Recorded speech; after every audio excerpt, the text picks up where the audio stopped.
तो in research design ये आपका रिसर्च स्टेज का प्रोसेस है। रिसर्च डिजाइन सेकंड है। फर्स्ट स्टेप ये हो गया आपका problem discovery and definition.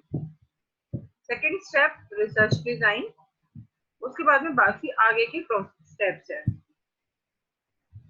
Research design में 3 रिसर्च डिजाइन होती है, उसमें हम आते हैं इंपॉर्टेंस क्या है। प्रॉब्लम डेफिनेशन आप पढ़ चुके हैं, हम आते हैं इसके बाद अब हम कहाँ स्टैंड कर रहे हैं। अब रिसर्च डिजाइन बनाने के लिए हमें ये चीजों को ध्यान में रखना है जो हमें दी हुई है। ये first we have to understand the business situation, identify the key symptoms, identify the key symptoms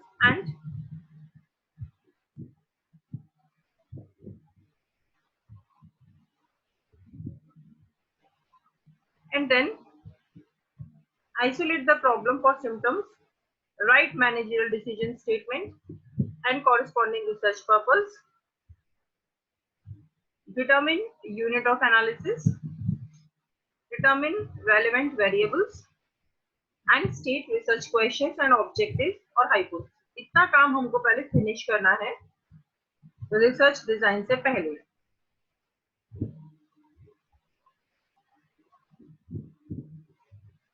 okay, इसके आगे मैं आती हूँ।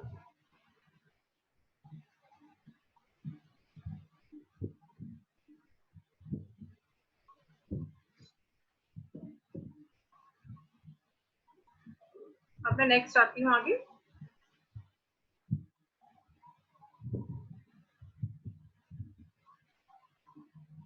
इसके बाद हुआ ये रिसर्च डिजाइन की definition. Research design is basically a framework or a blueprint for conducting the research. आपको पूरी रिसर्च करनी कैसे है, आगे कैसे कैसे प्रोसीड करना है, उसको बताता है ये कि क्या रिसर्च डिजाइन मतलब आगे डेटा कलेक्शन कैसे करना है, हाइपोथेसिस क्या है, कैसे टेस्ट होगी, क्या टूल्स रखने हैं, एनालिसिस कैसे होगी, सैंपल कैसे बनाया जाएगा, सैंपलिंग डिजाइन क्या रहेगी, एवरीथिंग। जो ये सारी चीजें आप इसके अंदर आप डिसाइड करते हो, किसके अंदर, रिसर्च डिजाइन के अंदर। ये सारा कुछ पहले से ही डिसाइड हो जाता है कि हमें काम कैसे करना है।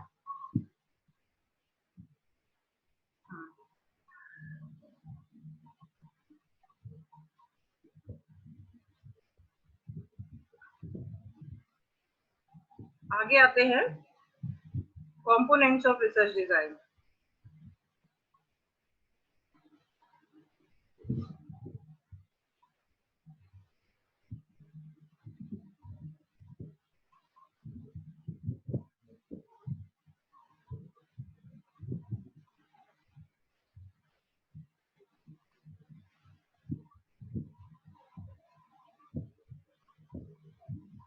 ये है कंपोनेंट्स रिसर्च डिजाइन के। कौन से कंपोनेंट्स हैं, वी कैन सी दिस। सबसे पहले आप डिफाइन करिए इंफॉर्मेशन नीडेड, कि हमें कौन सी इंफॉर्मेशन चाहिए है। अब इंफॉर्मेशन कौन सी चाहिए उस हिसाब से डिसाइड करिए कि हमें फर्दर रिसर्च चाहिए या डिस्क्रिप्टिव या एक्सप्लोरेटरी। ये आपको अकॉर्डिंगली देखना होगा कि हमें रिसर्च चाहिए कौन सी। ठीक है, अब आप आ गए नेक्स्ट पर, that is your types of research design. Types of research design exploratory, descriptive and causal, ये 3 होते हैं हमारे रिसर्च डिजाइन। एक्सप्लोरेटरी में when you don't have any idea about the topic, then you go for exploration, then you just want to understand that, है ना। ये होता है हमारा एक्सप्लोरेटरी। यहाँ पर कोई हमारी हाइपोथेसिस, कोई हमारा ऑब्जेक्टिव नहीं होता है। Our objective is only to gain knowledge, gain new insights about the topic.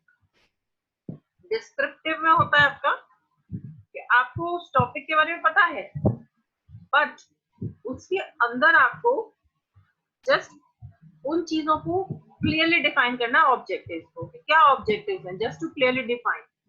To write the description about few things, जैसे कि ट्रेंड्स क्या चला है, एग्जांपल है आपके सामने, trends in lifestyle with respect to age, आपका एज, सेक्स एक्सेट्रा।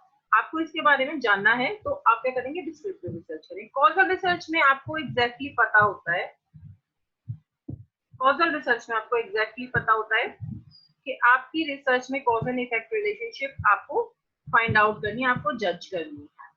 तो इसमें आप क्या करते हैं, इसमें आपकी एक्सप्लोरेशन पहले ही हो चुका होता है, डिस्क्रिप्शन भी आप बना चुके होते हैं। उसके बाद थर्ड स्टेप में आते हैं कि हमें कॉज एंड इफेक्ट रिलेशनशिप निकालनी है इसकी इंडिपेंडेंट और डिपेंडेंट वेरिएबल्स के बीच में, इंडिपेंडेंट एंड डिपेंडेंट वेरिएबल्स के बीच में। तो ये आप कैसे करते हैं, you just want to see कि हाउ पीपल, जैसे एग्जांपल ले रहा आपका, how people react to newspapers topic selection and space allocation. लोग टॉपिक सिलेक्शन और स्पेस एलोकेशन पर कैसे रिएक्ट करते हैं। So here you have some independent variable and dependent variable and you are conducting a research. Description वगैरह पहले ही लिख चुके हो। आगे आते हैं इसके बाद design, design as per the degree of problem definition. अब ये इन तीनों में डिफरेंस यहाँ पर क्लियरली दिख रहा है। एक्सप्लोरेटरी रिसर्च कह रही है, आवर इस एग्जांपल से और ज्यादा बेटर क्लियर होगा, पॉसिबल सिचुएशंस गिवन है, our sales is declining and we don't know why. Explore करना है, हमें नहीं पता सेल्स क्यों डिक्लाइन कर रही है, और we have to just find out the reason, we have to explore. Good morning ma'am. Good morning, good morning, good morning all. Good people,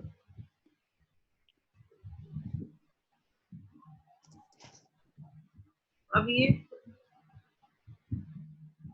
next आ गया आपका, would people be interested in our new product idea. अब हमें अपने new product idea के बारे में जानना है कि लोग इंटरेस्टेड होंगे या नहीं होंगे, तो हमें कुछ नहीं पता हमें क्या ढूंढना है, हमें सिर्फ एक्सप्लोर करना है, देखना है। फिर आ गया व्हाट काइंड ऑफ, अब देखो ये हो गया एक्सप्लोरेटरी का एग्जांपल। अब डिस्क्रिप्टिव में आ गए, हमें थोड़ा बहुत पता है कि सेल्स क्यों डिक्लाइन हो रही है। अब आ गए what kind of people are buying our product, who buys our competitors product. अब हमें क्लियरली इतना पता है कि हमें ये देखना है कि हमारे प्रोडक्ट को कौन खरीद रहा है और कॉम्पिटिटर्स की को कौन खरीद रहा है। ये नहीं है कि हमें कुछ भी नहीं मालूम है कि हमारी सेल्स डिक्लाइन हो रही है and we don't know why. ये तो कंप्लीटली एक्सप्लोरेशन हो गया। आवर सेल्स इज डिक्लाइनिंग और हमें पता नहीं क्यों। और यहाँ पर हमें पता है कि कुछ डिक्लाइन हो रहा है, लेकिन बस हमको रीजन देखना है, क्या डिस्क्रिप्शन देखना है, डिस्क्रिप्शन देखना है कि कौन हमारा प्रोडक्ट ले रहा है उसका डिस्क्रिप्शन, और कौन हमारे कॉम्पिटिटर का प्रोडक्ट ले रहा है उसका डिस्क्रिप्शन। इसमें भी हम क्लियरली स्टेट कर रहे हैं कि हमें फीचर्स जानने हैं अपने प्रोडक्ट के जो बायर लेना चाहता है। What features do buyer prefer in our product, हमारे प्रोडक्ट में फीचर्स कौन से पसंद है या कौन से फीचर्स और नए चाहता है बायर। तो वी आर क्लियर, हमें यहाँ पे फीचर का डिस्क्रिप्शन देना है, वी आर क्लियर। यहाँ पे हमें सेल का डिस्क्रिप्शन देना है कि हमारी सेल कितनी कॉम्पिटिटिव है। यहाँ कुछ क्लियर ही नहीं है कि रीजन क्या है, so we have to explore. यहाँ पर क्लियर ही नहीं है। अब आ गया कॉजल। अब कॉजल में आपने क्लियरली लिख दिया कि विल बायर, एक सीधा रिसर्च क्वेश्चन यहाँ ऑब्जेक्टिव फ्रेम कर दिया, will buyers purchase more of our product in a new package. सीधा सीधा एक क्वेश्चन आ गया, और सिर्फ एक स्पेसिफिक क्वेश्चन में बहुत सारी चीजें नहीं है, सिर्फ एक ही चीज है कि न्यू पैकेज हम कुछ लॉन्च कर रहे हैं तो बायर उसको खरीदेगा। Which of two advertising campaigns is more effective, सीधा सीधा एक क्वेश्चन है, दो एडवर्टाइजिंग कैंपेन है हमारे, उसमें से किसको लोग खरीदेंगे। ठीक है, तो यहाँ पर मुझे लगता है कि these are very good examples of exploratory, descriptive and causal research. इसमें कोई क्वेरी है देन यू कैन आस्क, मैंने आपको म्यूट पे नहीं रखा है किसी को भी। एग्जांपल बहुत बहुत क्लियर शॉर्ट, आप लोगों को क्लियर होंगे।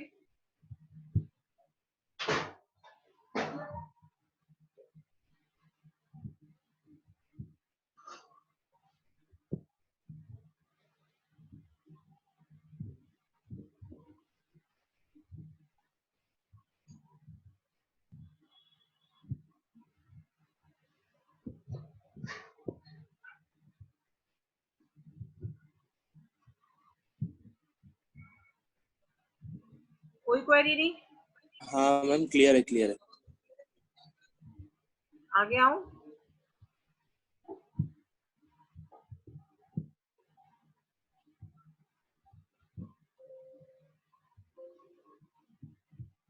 नेक्स्ट में आ गई आपका ये टॉपिक है,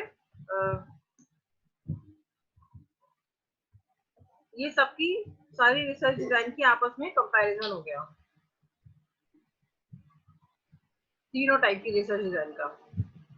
इसमें क्या है पर्पस, इसमें कुछ भी नहीं पता है, हमें पूरा इंसाइट चाहिए।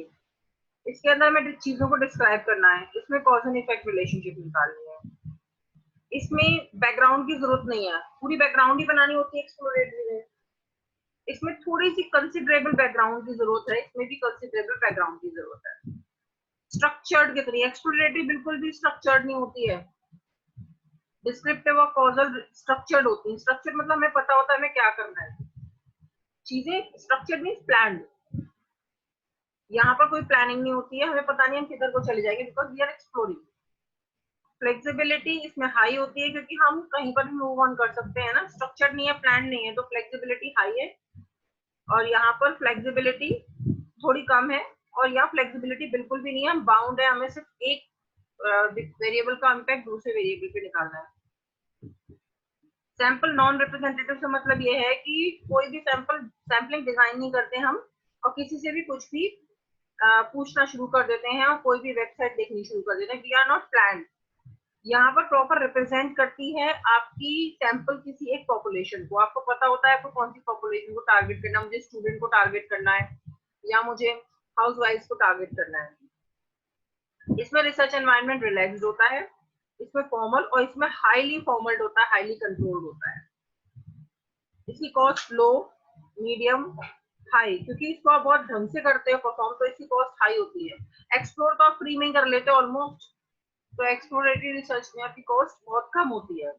फाइंडिंग्स, इसमें स्टार्टिंग की फाइंडिंग्स आती हैं। ज्यादातर एक्सप्लोरेटरी रिसर्च प्रिलिमिनरी फाइंडिंग्स देती है, जिससे कि आप डिस्क्रिप्टिव और कॉजल उसके बेसिस पे कर सकें। ये कंक्लूजन देती है, ये भी कंक्लूजन देती है।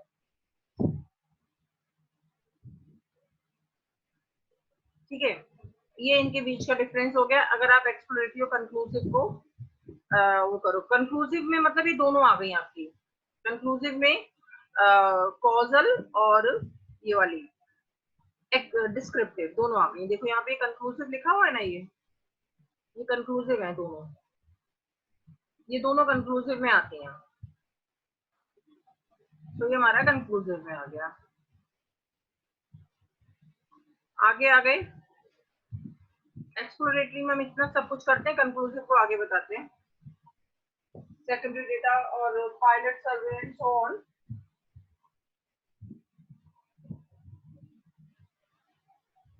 ये इसके अंदर हो गया, कंक्लूसिव के अंदर हमारा ये सारा हो गया। इसको एक बार ग्राफ को देख लो।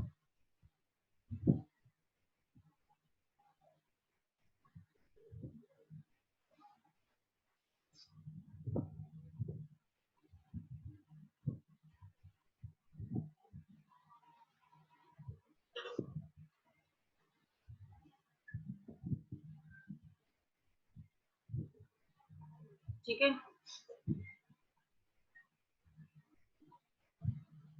इसमें कोई क्वेरी है तो पूछ लो, वैसे मुझे नहीं लगता कोई होगी। डिस्क्रिप्टिव में दो टाइप होती है, और कॉजल में ये हो गया ऑब्जर्वेशन सर्वे के थ्रू, और डिस्क्रिप्टिव में आ गई। थोड़ा एक्सप्लेनेशन के लिए है बस। This is done I think, और कुछ इसमें आपके लेवल का नहीं है, बाकी थोड़ा सा आगे है बस।